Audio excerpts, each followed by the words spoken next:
how's life right now with the season? I know obviously it's been kind of a weird year with the Cardinals still transitioning, but how's it going? Yeah, I personally myself, I've been on the roller coaster, up and down, two steps forward, one steps back, like good starts, bad starts. But I'm trying to keep an even keel, in the clubhouse for the young guys. Trying to set an example, do whatever I can in that regards. But it's been a fun season. We were slow early, we got hot, and we were kind of in the mix, and then unfortunately, the deadline, we got rid of some of our relievers and you know but we're still I feel like we're still right in the mix, and it's been a fun. And as a team, I know, like, individually, I think I could speak for everybody on the team, like, we are having fun. We're playing fun, we're playing loose. We'd like to play better. Probably I'd like to pitch better, more often. And everyone always wants to be better, right? Yeah, for sure. I mean, that's the name of the game. You don't sit there and go, "Man, my mustache looks tremendous. I hope I just do mid." You want to play. You want to play your best. Yeah, you want to show up for the fans and for everybody. When you go into a visiting city, you want to stick it to them, and you just want to really just you know be your best and kind of do that. And I've been pitching really good at home, and I like to make the joke, my kids are here in St. Louis right now, so they come to the games. I can't let them see their old man giving it up, right? So I really got to try my best. I should start bringing my kids on the road with me, Don't. to keep the pressure on. No, don't bring your kids on the road. You do not need. I'm sure you got a nice suite and everything, but you do not need that. Yeah, exactly.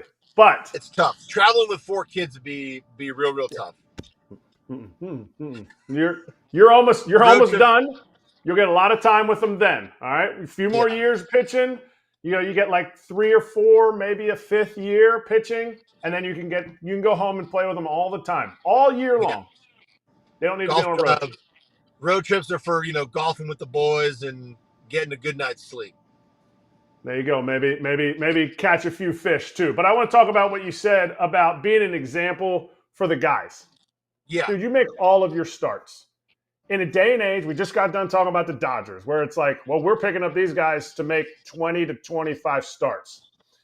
Do Yeah. you feel like you're slapping dudes in the face? Not just metaphorically slapping them in the face when you hear that they're like, oh man, I could, we'll see him make 20 to 25 starts. And you're like, I'm making all 32. Sorry. And how hard is that to do because you're trying to be an example for young pitchers like McGreevy and different guys that are coming up?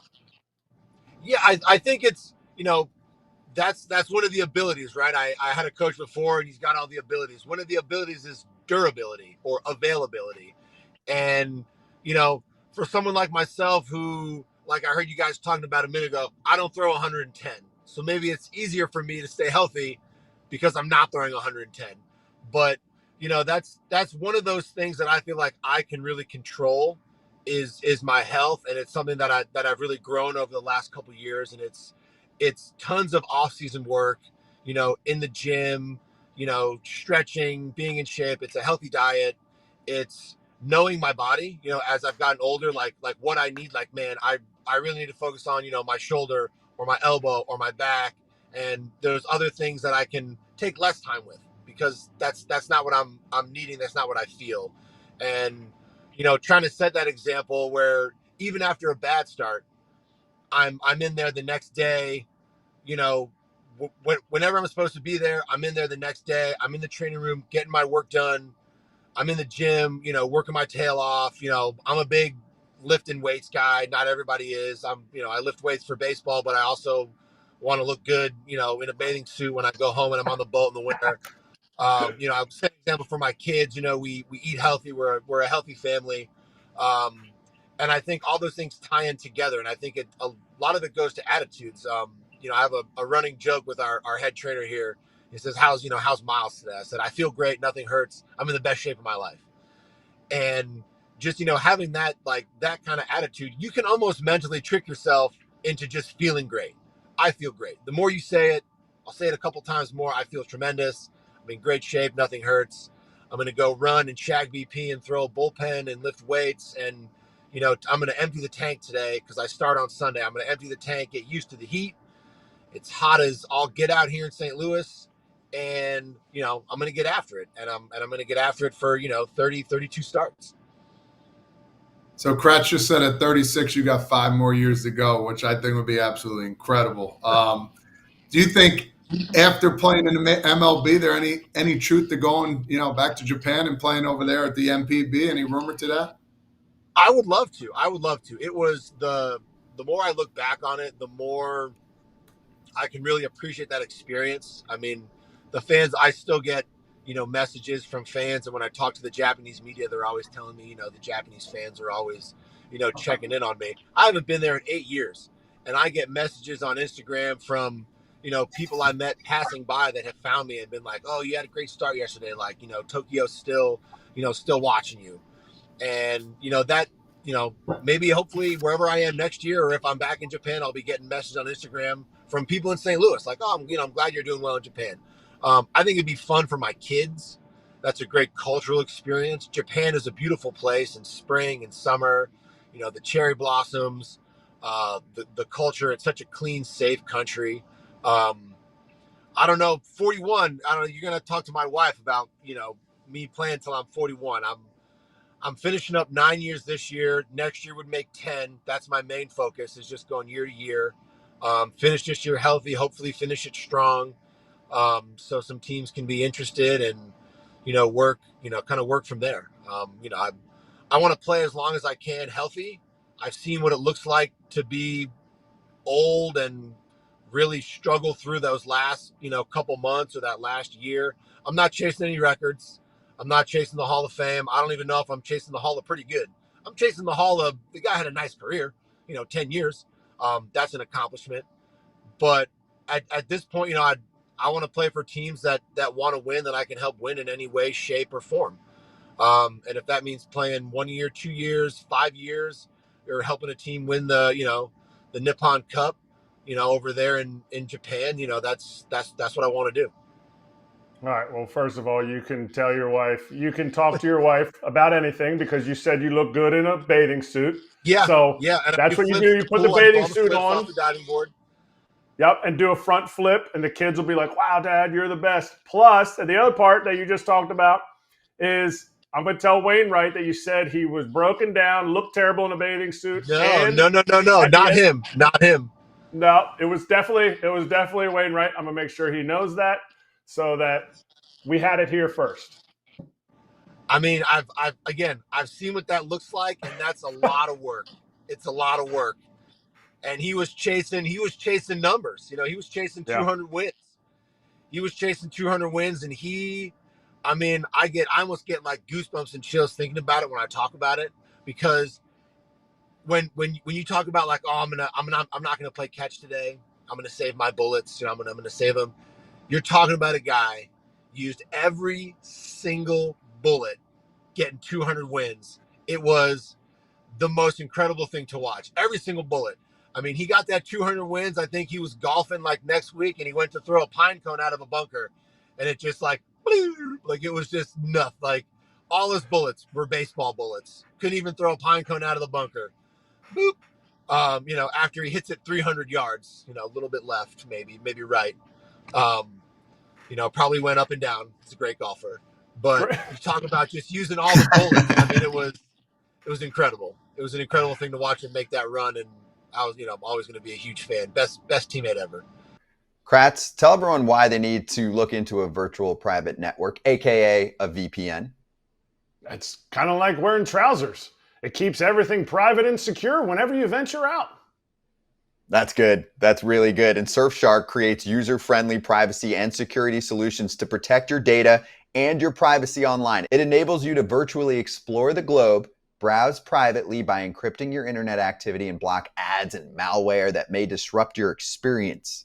So go to surfshark.com/foul or use the code FOUL at checkout at surfshark.com to get 4 extra months of Surfshark VPN. It's a risk-free 30-day money-back guarantee, and the FT fam is hooked up with 4 extra months of Surfshark VPN when you sign up at surfshark.com and use the code FOUL.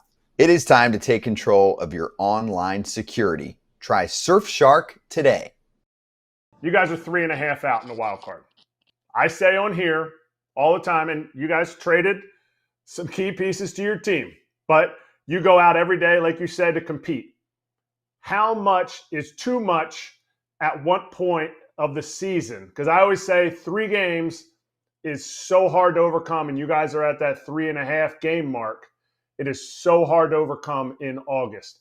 How do you guys look at it? I get it. You're going to say the whole generic 1 game at a time, 1 pitch at a time, and Cardinal way, and we're going to smile and all that stuff. But truly, how much? Because you don't have a lot of teams in front of you guys. You have 1 team right now, and they're in your division.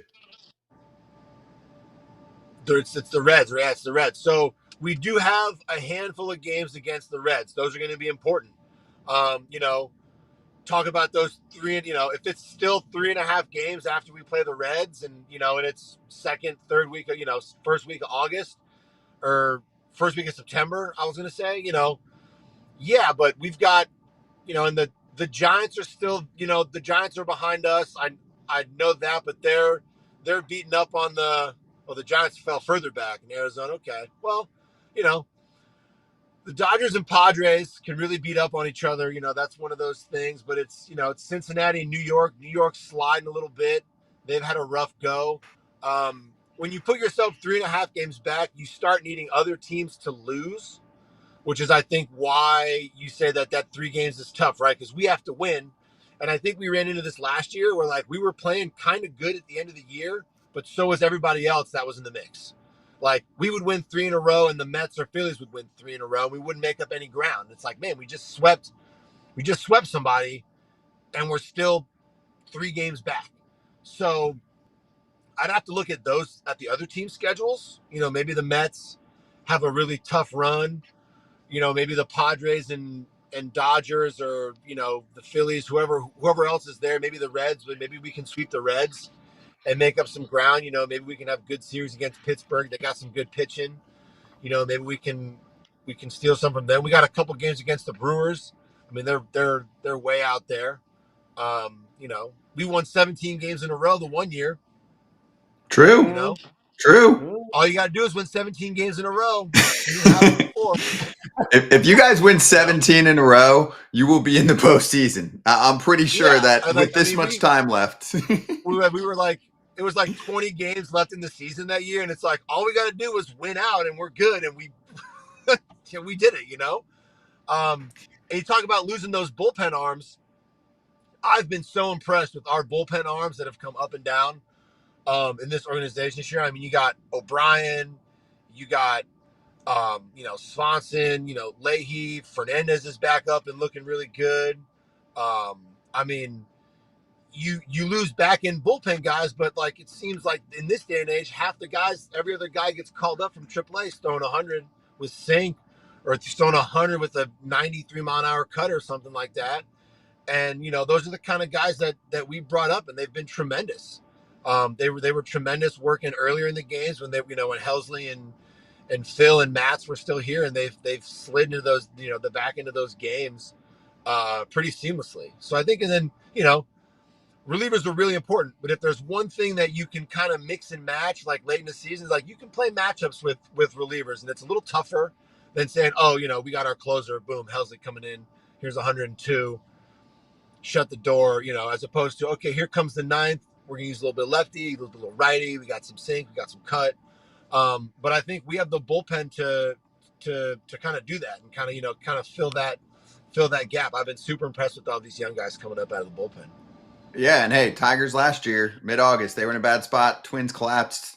They rose. Yeah. There you go. So, all right, I got one more for you before we hit the break, and it could be a little bit of a loaded question, but last weekend, you're playing the Cubs. What was the whole deal with the base coach stuff? We've had a lot of pitchers on lately that are like, hey, base coach has got to stay in their lane. We don't want anyone, looking for tips, the whole deal. So what was going on there?